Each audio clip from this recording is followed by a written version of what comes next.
হবিগঞ্জের মাধবপুরে জমজমাট পরিবেশে অনুষ্ঠিত হলো বাইক ফ্রিজ ফুটবল ফাইনাল।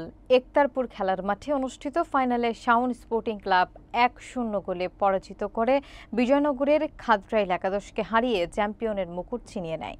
তরুণ ছাত্রনেতা মোহাম্মদ রেজাউল হক শাওনের পৃষ্ঠপোষকতায় আয়োজিত এই খেলায় হাজারো দর্শকের উপস্থিতি ছিল চোখে পড়ার মতো। বিস্তারিত দেখুন নাহিদ মিয়ার প্রতিবেদনে।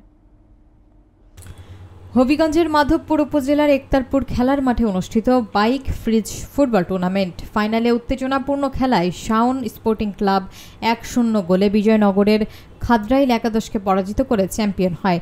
শুক্রবার বিকেলে অনুষ্ঠিত এই ম্যাচটি দেখতে মাঠ ছিল কয়েক হাজার দর্শকের উপচে পড়া ভিড়। পুরো মাঠ জুড়ে ছিল উৎসবমুখর পরিবেশ এবং দর্শকদের তুমুল উৎসাহ। শাওন স্পোর্টিং ক্লাব গঠিত হয় বীর মুক্তিযোদ্ধা ক্যাপ্টেন কাজী করির উদ্দিনের পরিবারের সার্বিক সহযোগিতায়, তরুণ ছাত্রনেতা মোহাম্মদ রেজাউল হক শাওনের পৃষ্ঠপোষকতায়। ফাইনাল খেলায় প্রধান অতিথি ছিলেন জহিরুল হক জজমিয়া ও মোহাম্মদ রেজাউল হক শাওন।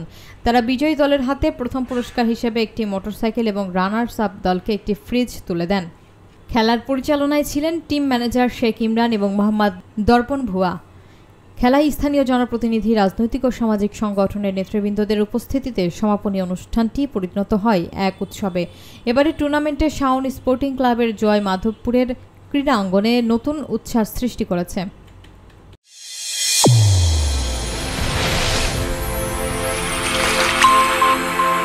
চ্যানেল A1 হৃদয়ের স্পন্দন।